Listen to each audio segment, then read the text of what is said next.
Okay, yeah, we're good now. We're good? Yep. So we'll stop talking about posture? Sure. No, I like that topic. I like that topic. In fact, we were talking about posture. We're going to talk about a lot of things. Good to see you, Josh Carey here. It's Rav over here. Hello. Good to see you. You as well. You just flew in. Yes, last night from Calgary. Yeah, you look great. How do you feel? Good. Energized. Energized. We have Sonia Merchant in studio today, who we're going to hear from. What's so interesting is we were bantering a little bit before the airtime here, and middle school came up. And if you've been watching any of the episodes in and around this one, you know that David Tutera, who was here just the other day, I told him, and I'll tell you, he made such a funny comment about middle school. In his book, he said middle school should be illegal. And I thought that's so darn true. And you brought up, Sonia, that, you know, you had some awkward middle school years, and you as well. How was your middle school years? Mine were not anything great. Mine were interesting for sure. Grew up in a rough neighborhood, so it was a lot of interesting people, a lot of interesting things to see. But I realized you feel stuck in middle school. I feel a lot of the time, a lot of people just don't know where they're going, where they fit in, where they're supposed to be going next as well. So where were you going? At the moment, I didn't know. I had actually just started my events journey in middle school. So I slowly started getting into that space. Wow. And then didn't know I could do it the rest of my life because of where I grew up. But then eventually realized that I could when I was out of high school. So left Calgary because of that. Well, what does that mean? You were just getting into this space. You were doing events. You were making money. You were doing business. Yeah. I had a mentor that he had a nightclub that we did underage events because we were allowed to legal underage. Oh, legal underage events. But I had runners at every single high school selling tickets and would make money, make sure everybody got paid, and then we'd have a wicked event like once every few months. Wow. Wow, impressive. Sonia, tell me about your middle school years. So my middle school journey was very awkward because I feel like middle school is the most impressionable time as well. I was super shy, and like I was mentioning before, when I got into just sixth grade, 9/11 happened, and I would get made fun of all the time. Terrible. Kids are just so brutal, and I would know. Kids are mean. Yeah, and I would get made fun of, and I wouldn't say anything. Like, I wouldn't know what to say. I wouldn't know how to say it. I really just didn't know the message I wanted to even get across. So it made me become very shy, and I wouldn't even know how to talk to boys in middle school. Like, I had barely any friends. And, it was just a very awkward time. My parents got divorced in middle school, so I didn't really start to grow out of that or, be less shy and know even how to carry on a conversation until like freshman year. And it was still really difficult for me. Freshman year of high school. Freshman year of high school. Yeah, that was probably my most awkward. That's like, when all the pimples came out. Yes. Yeah, all that. Not good. What Ninth do you grade think helped you break out of that shyness or that awkwardness? My girlfriends, to which I'm still best friends with 20 years later, I would get friends slowly, and I would be really shy in big groups and things like that. And then in freshman year, I kind of re-entered. I had my cousins and my brother and stuff in high school finally, because I didn't have my cousins in middle school because it was a different district. And then I started making friends through my cousin's friends, and then I started hanging out with some Indian crowds and feeling a little bit more comfortable. But then I started to feel uncomfortable because people would be like, well, you're not Indian enough. You're not in the dance clubs. You're not in this. And I'm like, well, I'm damned if I do. Damned if I don't. So you were not pleasing everybody. I was not pleasing so I didn't even know how to please myself, Oh, that's deep. Yeah. That's deep. I didn't know how to please myself, guy. Yeah, I didn't know how to please myself. I didn't know how to please my parents. I was just so confused and lost. And I had a really good group of girlfriends, but they were very rebellious in high school, and I was the opposite. So I had a curfew. I had to be home by 10 o'clock. So I was the DD while all my friends were out here doing, partying and drinking. And I actually didn't start drinking till I was 21. So I needed you growing up. yeah. You started drinking a little earlier, right? I did. I think I was like 14, maybe. Maybe. Yeah, like 14. Maybe 21. Right. That sounds normal. What people are Well, doing. the in high legal school. age in It's true, right? Yeah. Canada is like 19, 18, 19. So it's. Oh, wow. So yeah. you weren't, okay. Yeah. I waited until I was 18. Wow. I had a girl. So you had to find a path where you were isolated too much, and then you tried to stick yourself in. Everybody's got something to say, right? You can't. No. Even in your best days, you can't please everybody. No, and I just stopped caring about school and schoolwork and everything, and that was so not like me because in middle school I was the opposite. So I was just I was in a rebellious phase, but not a rebellious phase where I was doing bad things. I just was not caring, So I was just kind of showing, like, my parents were like, well, why are you doing good in school? And I didn't even have an answer because I'm like, I'm not meant to be in school. I don't even know what I'm meant to do, And then it's total opposite from the standard of the Indian community. Mm-hmm. Like, if you're not doing well in school, like, who even are you? I know, I totally get that. So I was just an oddball. You similar. You I grew up. didn't do well. Well, I also it's the whole bullying thing. When you grow up around bullies and you're constantly being put down like that in different ways, you start kind of losing your own identity in a way, and you have to build that back up. So even myself, I had to deal with different kinds of people, and like it's rough, and you do lose a piece of yourself, and you kind of feel misunderstood, not even just by people at school, but at home as well, because you can't fully explain that to Indian parents, I feel. No, not at all. Yeah. They don't talk about therapy, therapy is not a thing for us. I had to beg my parents to go to therapy, all of us. So yeah, it's very rare that you really talk about feelings or what's going on. Unless it's school related or activities or anything, it's not a common conversation in our household. Yeah, I think that's a more common thing in my household, Jewish household. There was nobody. I just wanted to be held. There was nobody for that. No, there was no extra love to go around, apparently. But not today. My family is great today, right? We've overcome all that. Yes. Do you feel like they understand therapy and mental health more now? I think my mom for sure does, because my mom had a really hard time with my parents. Both of them had an hard time when they divorced. And as you know, getting divorced in our culture is like a no-no as well. So everything was just kind of done backwards.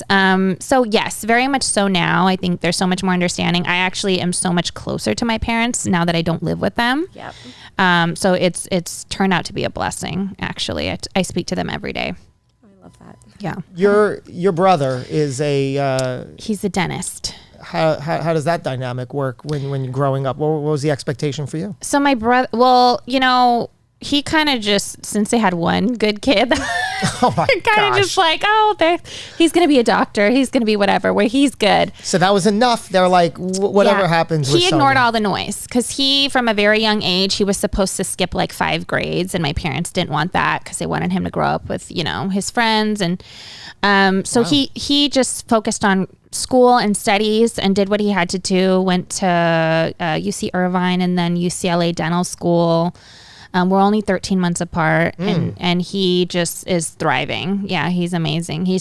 I talk to him as well every day. We're very close. Yeah. So he's successful. Very successful. He's on his 3rd dental practice. But now for you, yes. they were just like, hey, whatever happens will happen. I think they just didn't start taking me seriously until the last few years, really, because I think I was always kind of looking for dipping in and out of jobs after high school. I did serving jobs. I did, anything just to kind of keep myself occupied, but it always worked. I started working at age 15. So I did always work, and that's the thing that they like. So I've always been responsible in that manner. But I was always jumping from thing to thing, like fashion, this, that, so they were like, they didn't really take it seriously until I started my own company, actually. And now everyone's like, oh my God. And I'm like, oh, this is refreshing. Now you take me seriously, right? Wow. But you feel isolated in your world where you are today? I know that there's a similar culture here, and certainly an industry that you play in. A little bit. Like, it is again, being a part of the Indian community, you don't always get understood. And the way that our lifestyle is and how we're constantly moving and they just don't understand. And I know my family, they are very open to everything now, thankfully. Also broken them down over the years, and parents have, like, they actually asked me about my mental health now, and I'm like, oh, like, thank you. That's what I needed. Wow. That's amazing. Yeah. You really it's just about breaking them down and making them understand. And it takes a long time, as you know, but it works out eventually. Yeah, and it's still a struggle, I'm sure, from time to time. Nothing's perfect. Yeah, they're not always going to completely understand, but they grew up in a different era with different parents and a different culture. Like, it's just about, we're really just re-educating them. Totally. Like, arranged marriages was a thing for our, it's a huge thing. It still is kind of a big thing. Not as much so, but relationships. Girl, don't get me. My parents are mentioning marriage, and I'm like, hell no. Oh my gosh, same. All the time.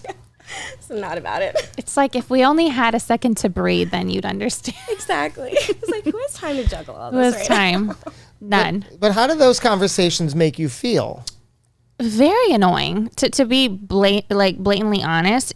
I get to the point where I'm like, I understand it's like a thing in our culture, like, oh, I want you to get married. My parents are pretty good about that. My grandparents are on another level every day. And I'm just like, They guilt trip you. oh, it's like, don't you think I feel bad enough? And they're like, oh, well, your clock. And I'm like, you think that I don't know? Oh, no. Like, we hear of those conversations. They're true. they are true. Yeah, they're really true. They're brutal. And I think I had to get to the point where I just started to ignore them, because they get too stressful. It's like, and we're women. I'm a single woman, like, funding my entire life, running a business. Yeah. And I'm sure you can relate. I mean, I'm surrounded by two incredibly strong women in that category, right? There's so much, we didn't plan this, but there's so much similarity here. That is so funny. And right? Yes, I love that. It's good to talk to someone. It's refreshing because I don't have a lot of planner friends or know a lot that are, Indian. So they don't really understand some of my The culture obstacles. side of it. Yes. Especially when it comes to the weddings, you were saying with the Indian weddings, and trying to plan those, and because you understand the family dynamic. Totally. So really getting into that, how did it feel planning those weddings though for you? Like, do you feel like you would still want to do those occasionally, or you just want to completely step away? No, and I had an experience a few months ago that really solidified as to why I shouldn't do it. Can we hear about it? Well, long story short, I was doing a favor for a friend of a friend, and they wanted me to take on a day of job, which I don't even take on anymore because it just doesn't financially make sense. Yeah. And so it was an Indian family, and I agreed to meet with them because they had some questions about my contract, which, by the way, I had discounted like almost half, and I was really hooking them up. So we met at a coffee shop, and in walks 8 people. And I was like so confused, very serious, like no expression. They sit down, and the dad on one of on the groom's side asked me to read the list of my services and justify why they were paying me that amount. It's painful to even hear that as any entrepreneur, any business person, any sales. And I was so offended, but I professionally did it. I stuck through it. I went home and I Venmo'd them all their money back. And I said, we're just not a good fit.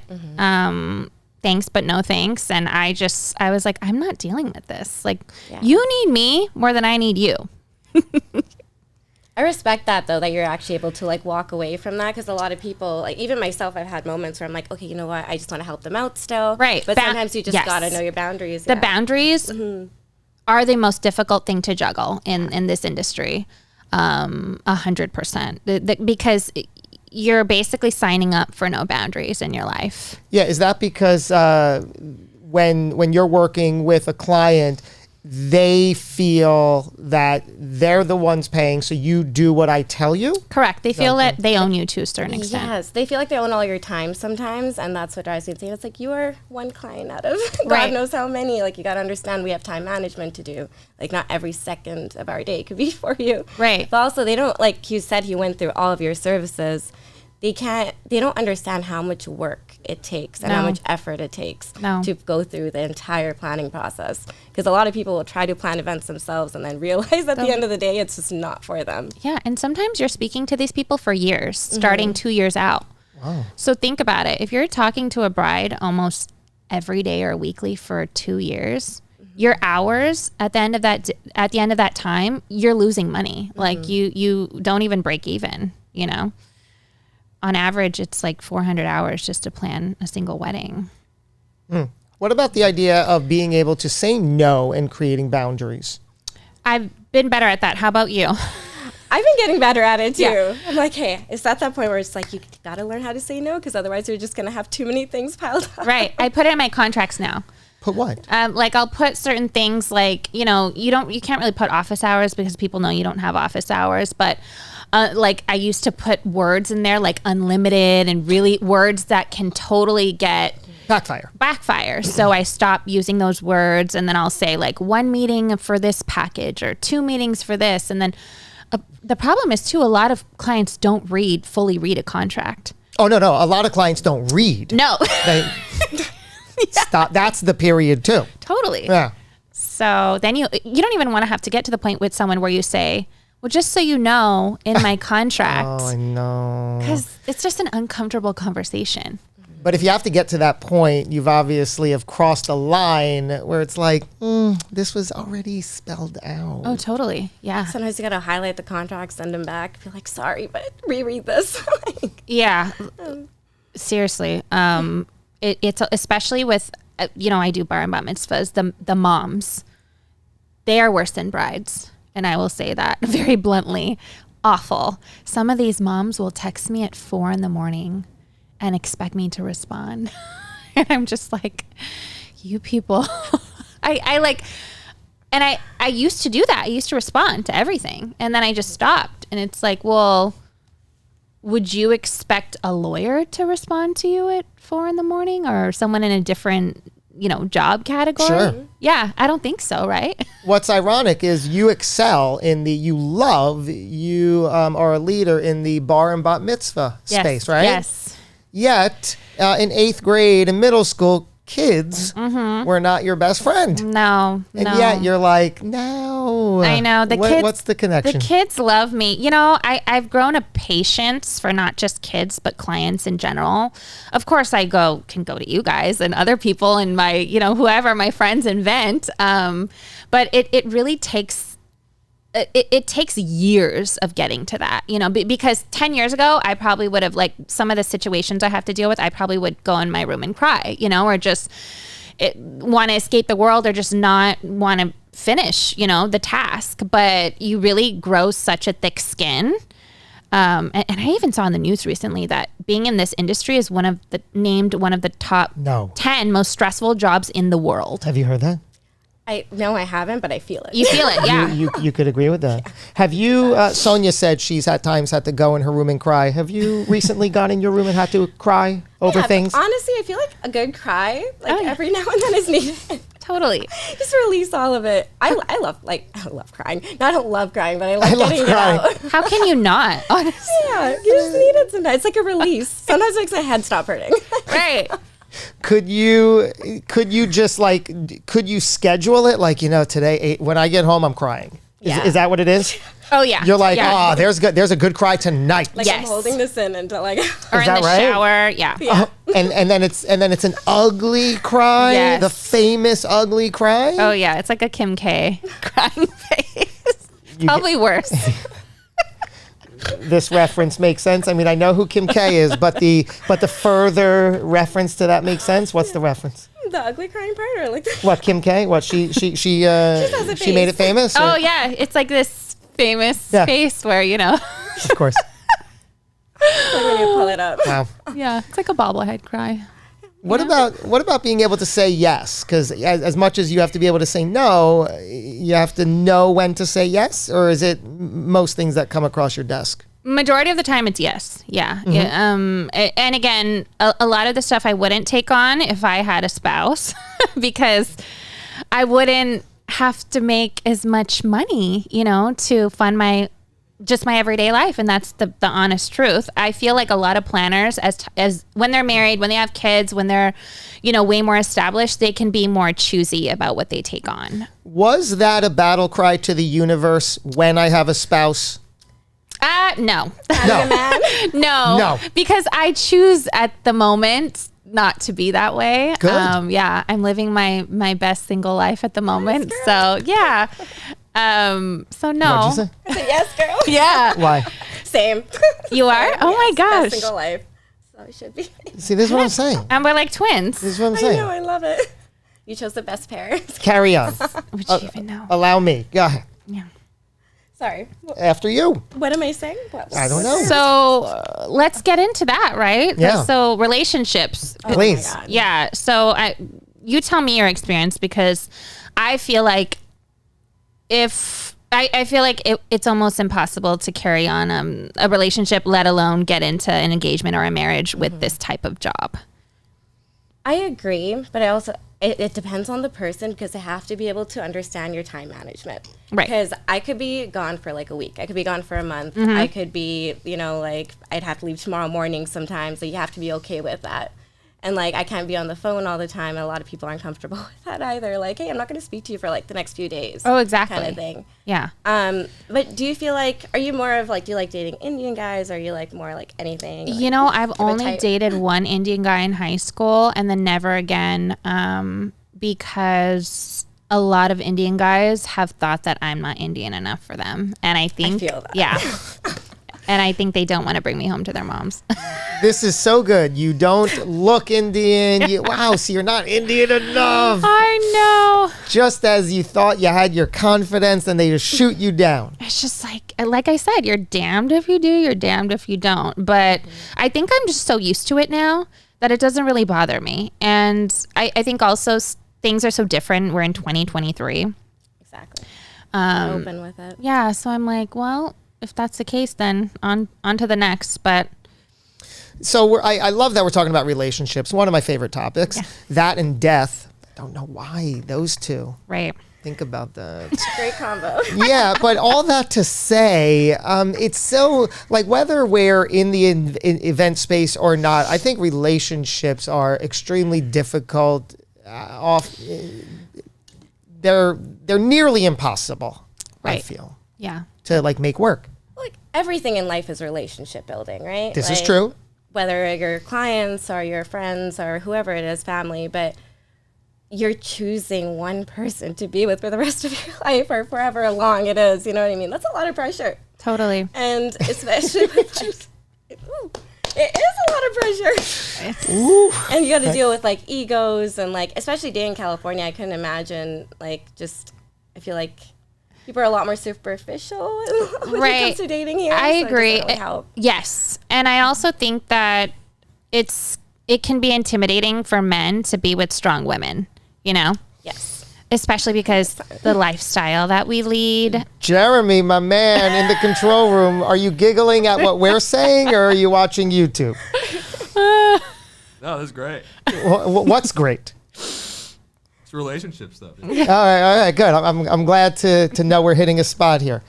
Absolutely. Carry on, please. And then, it's So strong women. strong women, and it takes a certain type of male to understand the fact that you're going to be coming home at 3 a.m. sometimes. You're not going to answer your phone all day if you're doing an event. Yeah. They don't like that, They don't do like not. that. I mean, majority of people that I know probably would not. Yeah, no, same. It's been a struggle dating. Yeah. But, balance it out. Have a few, figure it out later. Wait, what? I said have a few options and figure it out later. Figure it out later. Okay. Keep them lined up, huh?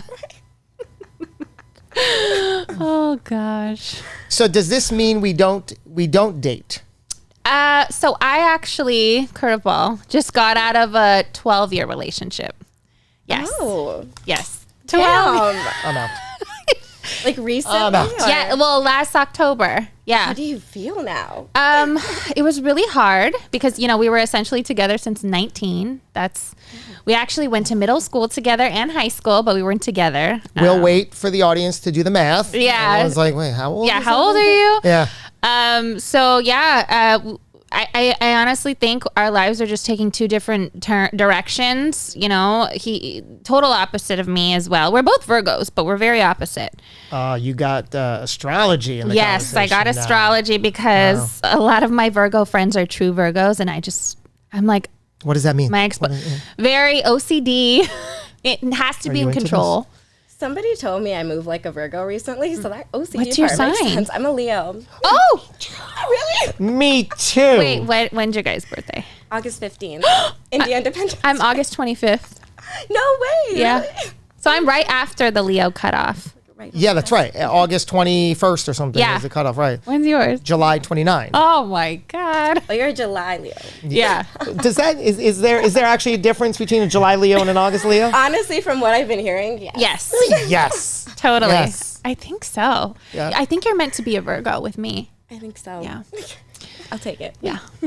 So Leo, Virgo. So you're with one person for 12 years. Correct. Recently. My only serious relationship in my life.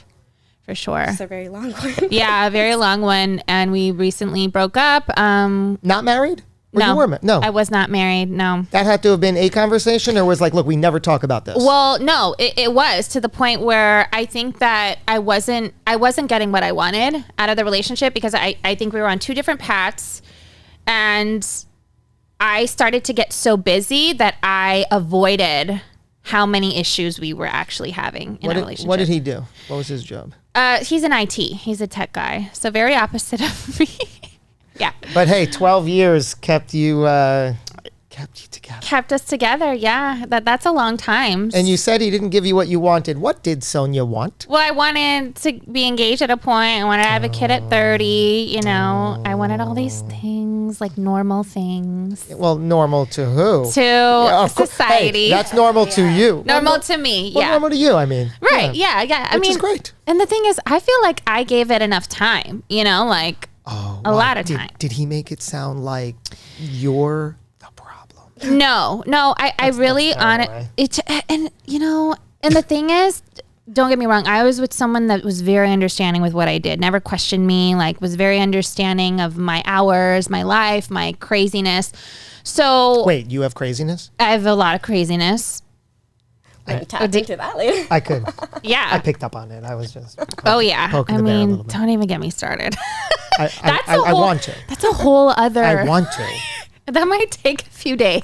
Only a few days. I'm just kidding. Oh, so So you're crazy. I don't think I'm crazy. I not necessarily crazy, but I have a crazy I side. think we That- all need a little bit of crazy in us. Yeah. And by the way, that makes you crazy. Yeah, that keeps Okay, it fun, a crazy though. side is crazy. And hey, guilty, right? Yeah, I blame my clients. Fine. Fine. But crazy is good. I mean, it's all ingredients of who we are, right? We're crazy, we're absurd, we're Right. weird, we're Yep. odd, we're freaking awkward. I used to talk about that all the time, like because I used to be so self-conscious about how awkward I was and how like isolated and alone I always felt, and just jumping around and What age did you, or what was your point of life Yeah. that you felt that way? 47. No, I'm kidding. I'm 48 now, so that was the joke. But no, early, Right. middle school. Your most impressionable, Yeah. yes, years. Yeah, middle school, and then even before that, I was always the outcast. I was always not fitting in and wondering why the hell not. That was the most difficult thing. It's like, what am I doing wrong? I'm like, I'm so different. It feels right. Like, so what? What? It's such a big deal that I did or said that I was just having fun. Yeah. Right? Yeah, because you don't even want to open your mouth during that age, because once you get made fun of once, it's like nothing is right after that, you know? Yeah, I had a stutter as a young child. That thank you. I'm sorry. Yeah, it's okay. No, kids are mean. That's why. Yeah, and it was that I was then, because I was so self-conscious of it, I didn't, then you don't talk and Right. you try. It's a mess. Wow. But we all have it, right? We all have a form of something that doesn't go well. Yes. Like what? I mean, I feel like that's such a broad question. No. But there was something specific. You were No, it you were really like, wasn't. I thought I saw something. No, Okay, no. but you're crazy. Yeah, I can be a little You're crazy. crazy. But that's the fun, because then I would be boring. Well, true, because Right. now you are yourself. I'm more confident in myself. I didn't start feeling as confident in myself until I moved on my own at 28 and started living alone and was forced to be with myself all the time. Yeah. You know what I mean? And it really was, I always tell people, if you get a chance, especially as a woman, before you get married to live on your own, do it. What? Especially if you're an Indian woman. Yes. You have to do it at least once. A lot of us don't because we just stay at home and we get comfortable and our family wants that. Totally. You gotta do it for yourself. Because a lot of the times you're not allowed to leave the home wow. until you get married. No. Yeah. Yes. I left when I was 19. And lived alone. Oh, yeah. Do you feel that was a great? Oh, 100. I needed to do that. I could not imagine myself if I stayed Probably in the best Calgary. thing you ever did. I moved across the country too. What do you discover when you? What kinds of things did you discover when you lived alone? I went through a lot living alone, but it's just a lot, like the responsibility that you get. You need that to be able to learn that responsibility and learn who you are and be with yourself without having all these outside opinions constantly in your head. Yes, totally agreed. And then you're almost forced to kind of make, like, at a point my parents were like, okay, you're out of the house. Like, you can afford to live on your own. You can afford all these things. You can, it basically forces you to love yourself, I feel. And then also I think it's a really amazing thing to feel like whether I had a husband or a relationship or not, that I would be able to go into something and leave it the same way, like having my own stuff, or having my own things and having just not just material wise, but just, your own business, like independent. And I feel like that's it's intimidating to some men, Mm-hmm. Yeah. I think we're going to leave it right there. This has been good. Any final thoughts? What do you make of all this? This has been amazing. I'm so glad that you came. I'm so glad to meet you. Well. What a coincidence, right? Yeah, Sonia Merchant. Yes. Yeah, any final thoughts? Any final well, thank you for having me. And I think we learned more about each other than we even anticipated coming in here to do. Like, Well, that was my goal. Yeah. That was the goal. So I'm glad that we achieved something like that. Right. Yeah. Right. Not so surfaced. We really dug, Dive into Yeah. it. Until next time. And there it is. That's the out, Jeremy. Wonderful. Oh, Love great. it. that was so fun, guys. Sonia, thank you, by the way, for going where we went. No, of course. Park.